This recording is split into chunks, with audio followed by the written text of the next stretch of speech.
Bab 119. Aji Saka sedang bersama Saskia.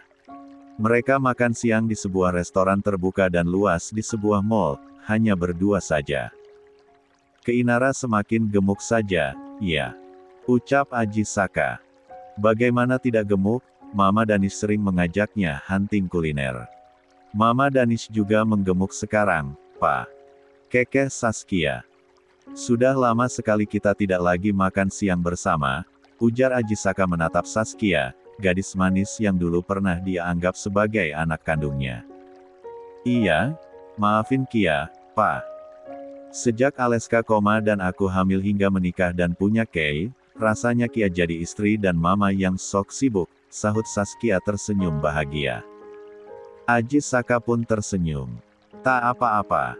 Papa senang kamu akhirnya hidup bahagia bersama Aleska. Papa tumben lama di Indonesia. Biasanya selalu saja warawiri bolak-balik ke luar negeri. Bisnis Papa di luar sedang bagus dan lancar. Papa kesana hanya jika ada masalah saja. Sejak Reza menikah dengan Lani, entah kenapa bisnis kami terasa semakin lancar. Ya, alhamdulillah berkah. Kia seneng dengernya. Saskia tersenyum renyah. Aji Saka memandangi anak gadisnya yang kini sudah menjadi seorang ibu. Pipi Saskia sedikit lebar dan menggemuk, badannya pun tumbuh subur. Tapi justru hal itu membuat Saskia tampak semakin bugar dan segar. Papa Davin mau buka restoran cabang baru di Padang, Pak. Baguslah, biar semakin mantap dan melebar usahanya. Apalagi sekarang Aleska sudah terjun dalam usaha Davin, sahut Aji Saka yang selesai menikmati hidangan main korse. Aji Saka bersandar di bahu kursi, dia mengedarkan pandangan ke sekitar teras mall yang sangat luas, tapi tiba-tiba dia tertegun. Sherin, desisnya dengan wajah tegang. Saskia menoleh ke arah pandangan Aji Saka. Papa lihat siapa? Tanya Saskia. Sherin, kaukah itu? Aji Saka berdiri dari duduknya hendak menghampiri seorang wanita dengan dress selutut warna peach yang berdiri di tepi teras mall. Papa. Saskia menyusul langkah Aji Saka. Copet, kopit. Tiba-tiba Aji Saka terkejut mendengar wanita yang dilihatnya mirip Serindita berlari mengejar seseorang di atas motor yang menjamret tasnya. Tiba-tiba juga terdengar dentuman dan teriakan para pengunjung mall. Serin. Teriak Aji Saka berlari menghampiri wanita yang mirip Serindita itu sudah tergolek di atas aspal, ada cairan merah mengalir dari bawah kepalanya. Wanita itu tertabrak mobil yang melintas dengan cepat di jalan. Aji Saka mengeluarkan kerumunan dengan histeris. Sherin. Panggilnya. Saskia tak kalah terkejut. Kenapa Aji Saka memanggil nama Mama Reza? Oh, ya Tuhan, Sherin. Pekik Aji Saka menatap wanita tersebut tergolek di atas aspal. Rumah sakit. Di depan ruang operasi. Pa, tenanglah. Operasi akan segera selesai 10 menit lagi. Semoga dokter keluar ruang operasi dengan membawa kabar baik. Saskia menenangkan Aji Saka yang selama 2 jam terus saja mondar-mandir di depan ruang operasi. Sementara Saskia memegang tas kecil wanita itu. Salah satu warga sipil yang melihat kejadian mengejar si pencopet hingga berhasil kembali mendapatkan tas wanita yang wajahnya mirip Serindita. 10 menit kemudian lampu ruang operasi padam. Dokter beserta rekan-rekannya keluar ruang operasi. Dan tersenyum. Senyum sang dokter melegakan hati Aji Saka. Alhamdulillah, operasi berjalan lancar. Nona Asmiranda berhasil kami selamatkan. Aji Saka tertegun. Asmiranda. Bukankah namanya Serindita? Papa, panggil Saskia lembut seraya menyentuh lengan Aji Saka. Maaf, dok. Papa saya sedang kalut dan bingung. Saskia segera menggandeng lengan Aji Saka lalu mengeluarkan kartu identitas Asmiranda dari dalam dompetnya. Pa, lihat ini. Ini kartu pengenal wanita yang ada di ruang operasi. Dia bukan Mama Sherin melainkan Asmiranda. Saskia berkata pelan dan berhati-hati. Aji Saka menatap nanar foto yang ada di dalam kartu pengenal Asmirandah. Kenapa wajahnya mirip sekali dengan Sherin? Bisik Aji Saka lirih. Saskia mengelus punggung Aji Saka yang masih tegap di usianya yang separuh baya. Wae. Ruang VIP rumah sakit. Beberapa jam setelah operasi, Asmirandah ditempatkan di kamar VIP. Semua biaya operasi dan kamar rawat inap VIP ditanggung Aji Saka. Tak ada ponsel di tas wanita tersebut, jadi tak ada pihak keluarga yang bisa dihubungi. Aji Saka tentu saja sigap membayar semuanya demi wanita yang mirip dengan mendiang istri tercintanya itu. Saskia menelepon Suzana dan menceritakan apa yang terjadi. Suzana dengan tangkas datang ke rumah sakit lengkap dengan semua kebutuhan pasien rawat inap. Asmirandah. Benar-benar Suzana ini, dia selalu saja cepat tanggap. Di kamar VIP, Suzana terpaku melihat wajah Asmirandah. Apa memang mirip sekali? Tanya Saskia pelan. Suzana mengangguk. Bedanya rambut Nyonya Sherin pirang dan wanita ini berambut hitam. Kenapa bisa semirip ini? Mana kartu identitas wanita ini? Pinta Suzana. Saskia mengambil tas Asmirandah dalam laci meja kecil di samping tempat tidur lalu menyerahkannya pada Suzana. Alamat rumah wanita ini bukan penduduk Jakarta. Bagaimana dengan ponselnya? Suzana mengaduk-aduk isi tas. Hanya berisi dompet, lipstik dan bedak. Selebihnya hanya notes dan ballpoint. Suzana membuka notes berukuran sedang itu, hanya ada lukisan wajah seorang lelaki di dalamnya. Setiap lembar notes selalu berisi sketsa lukisan wajah lelaki yang sama. Apa lelaki ini kekasihnya? Atau suaminya mungkin? Gumam Suzana. Tak ada informasi apapun lagi tentangnya. Di KTP pun tertulis dia masih lajang. Wanita ini juga tinggal jauh dari Jakarta. Alamatnya tertera Metro, Lampung. Kalau Kak Reza lihat wanita ini. Tuan Reza sedang menuju ke sini. Tuan Aji Saka menelepon Reza dengan menangis dan terus saja menyebut-nyebut nama Nyonya Serindita. Di mana Tuan Aji Saka sekarang? Di musola, sahut Saskia. Ya, sudah. Kamu sudah menelepon orang rumah, kan? Sudah. Mama Danish dan Kay mau ke sini juga. Ales dan Papa Davin lagi ke Padang baru kemarin berangkat. Oke, Nyonya Danish juga ada kemungkinan akan terkejut melihat wanita ini mirip sekali dengan Nyonya Sherin, ucap Suzana. Tak berselang lama, Danisa dan Kay muncul. Danisa melongo melihat Asmirandah. Sus, dia bukan hantu, kan? Tanya Danisa. Suzana mesem. Bukan, Nyonya. Lihat, dia menempel di atas kasur. Kenapa wajahnya mirip Sherin? Suzana tak menyahut, dia sendiri pun heran. Mama, Sherin omannya Dora, kan? Bisik ke Inara. Iya, sayang. Lirih suara Saskia. Pintu kamar terbuka. Muncul Lanita dan Reza. Mana Papa? Ponselnya tidak diangkat-angkat. Papa telepon histeris mengatakan Mama Sherin terluka parah. Reza bertanya pada Suzana dengan wajah cemas.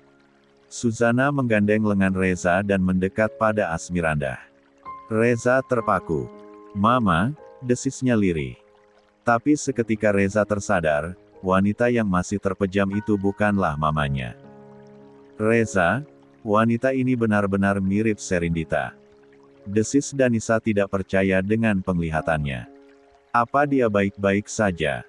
Kenapa masih belum siuman? Tanya Reza. Sementara Lani mengusap lengan Asmirandah. Wajah Asmirandah sama persis dengan wajah Sherin yang selama ini dia lihat melalui foto saja. Pintu kamar terbuka perlahan. Muncul Aji Saka dengan wajah sendu. Apa Sherin sudah siuman? Tanya Aji Saka. Semua orang yang berada di kamar menghela napas dalam. Mereka memaklumi betapa mirip dan betapa besar rasa cinta Aji Saka untuk istrinya itu. Perlahan, Aji Saka mendekat pada Asmirandah.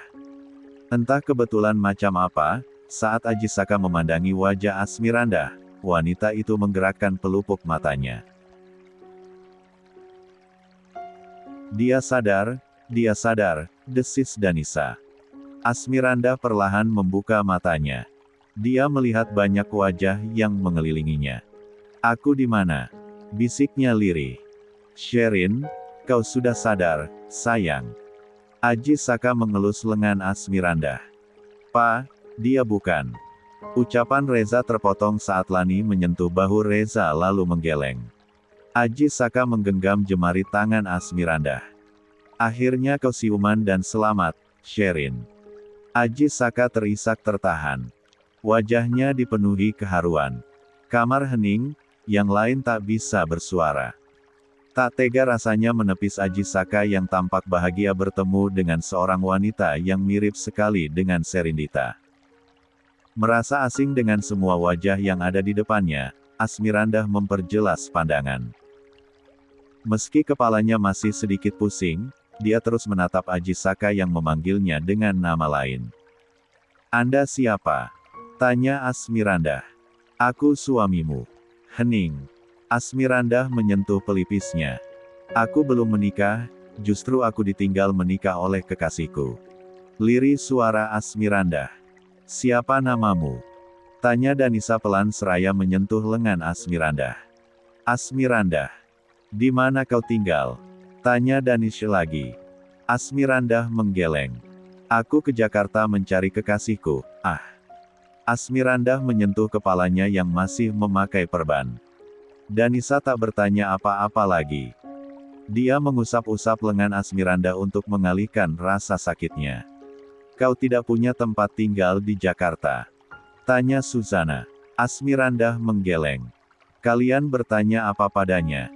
Jelas dia tinggal di rumahku. Setelah dokter membolehkan dia pulang, kita bawa ke rumah, tukas Ajisaka. Sherin, kau tidurlah lagi. Tenang saja, ada aku yang akan menjagamu.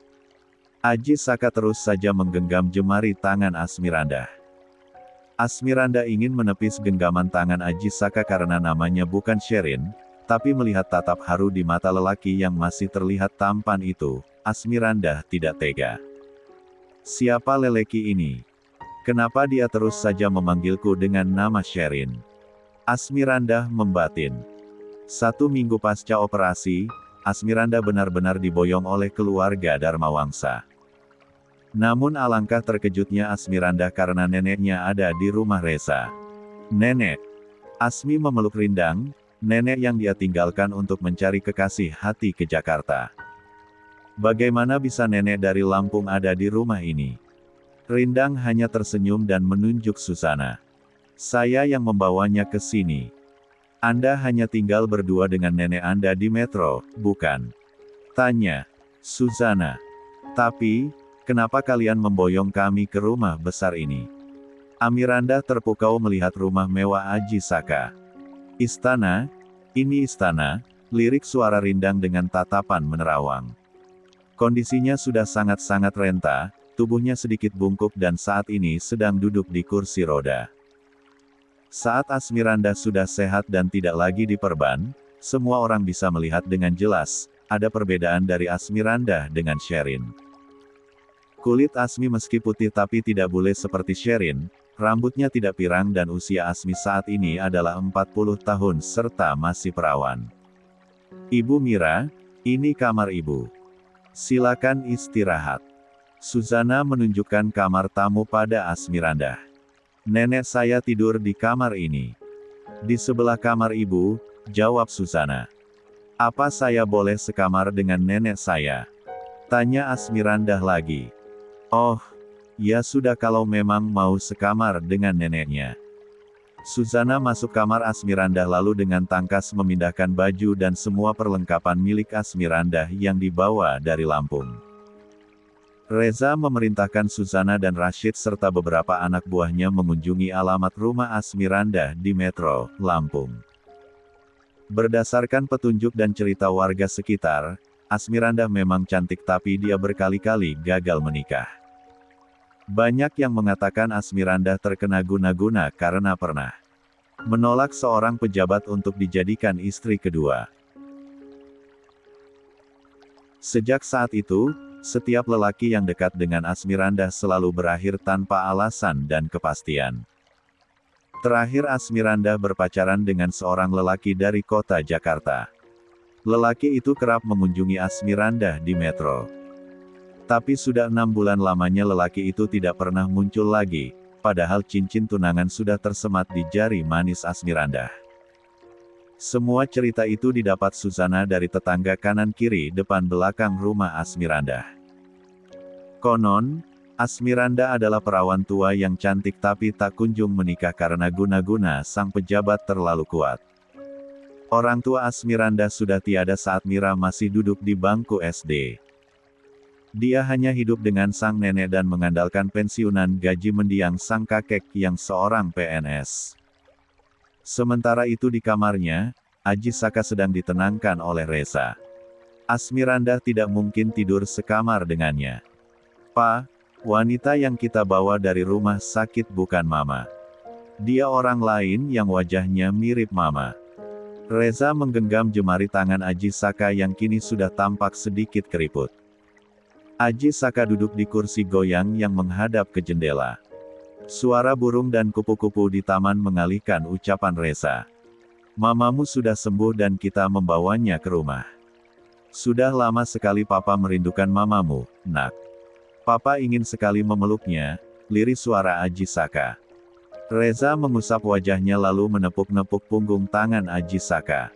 Papa, lihat aku.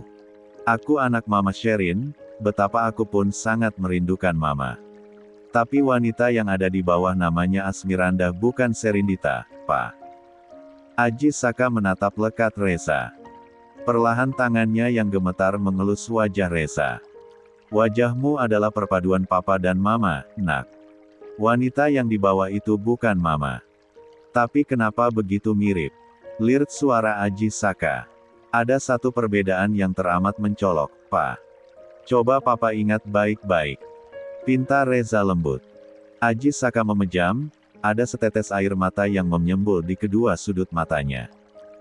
Sherin tidak bisa melihat, sementara wanita yang ada di bawah bisa melihat. Warna mata Sherin biru bagai warna ombak laut, dan wanita itu bermata coklat kelam, sahut Aji Saka pelan, matanya masih memejam. "Ya, meski mirip, tetap saja terlihat perbedaannya. Lagi pula kalau wanita itu Mama, tak mungkin Mama masih muda, Pa. Ibu Asmirandah masih berusia 38 tahun dan Papa sudah 60 tahun. Lebih jelas Asmirandah bukan Serindita." Reza menggenggam jemari Aji Saka, mencoba menyadarkannya berkali-kali. Aji Saka menarik napas dalam dan panjang. "Temani Papa ke makam mamamu, Nak," pinta Aji Saka lirih seraya bangkit dari kursi goyangnya. Reza patuh. Dia memapa Aji Saka yang agak limbung karena teramat dalam merindukan Serindita, dan kini ada sosok wanita lain yang mirip sekali dengan istri tercintanya itu. Saat Reza menemani Aji Saka ke makam Serindita, Suzana, Lani dan Danisa mengajak Asmirandah bicara. Di ruang kerja, mereka menjelaskan kenapa dirinya dan neneknya diboyong ke rumah keluarga Dharmawangsa. Asmirandah terpaku melihat foto besar Serindita yang diapit oleh Reza kecil dan Aji Saka. "Wanita itu mirip denganku. Hanya mata dan rambutnya yang berbeda," ucap Asmirandah memandangi foto Sherin tak berkedip. Suami Nyonya Sherin saat ini sedang dalam kondisi shock. Cintanya untuk mendiang sang istri begitu besar. Lalu saat melihat Anda, Tuan Aji Saka sempat kelimpungan dan tidak sadar dengan menganggap Anda adalah istrinya. "Maaf kalau kami lancang membawa Anda dan nenek Anda ke rumah ini. Kami pun tak tega membiarkan nenek Anda sendirian berada di Lampung serta Anda yang mendapat kecelakaan di Jakarta tanpa sanak saudara. Kami memboyong Anda dan nenek Rindang atas perintah Tuan Reza, anak tunggal Nyonya Sherin," jelas Suzana panjang lebar. Justru saya merasa tidak enak karena merepotkan keluarga ini. Biaya operasi dan kamar VIP pasti sangatlah besar. Entah bagaimana saya bisa membalas kebaikan kalian. Asmirandah menunduk. Tinggallah di rumah ini. Entah itu untuk berapa lama. Suamiku ingin Anda menemani papanya untuk sementara waktu. Kondisinya saat ini sedang sedikit goyah. Lani berkata dengan lembut dan penuh pengharapan. Asmirandah kembali melihat foto Aji Saka muda. Tampan dan begitu berwibawa. Bahkan saat ini pun garis-garis ketampanan Aji Saka saat muda masih jelas terlihat. Ada yang berdesir halus di hati Asmirandah mengingat betapa baik dan perhatiannya Aji Saka menemaninya selama di rumah sakit. Memaksanya menyuapi dirinya, juga memijati kakinya setiap malam. Aji Saka benar-benar menganggap dirinya adalah Serindita.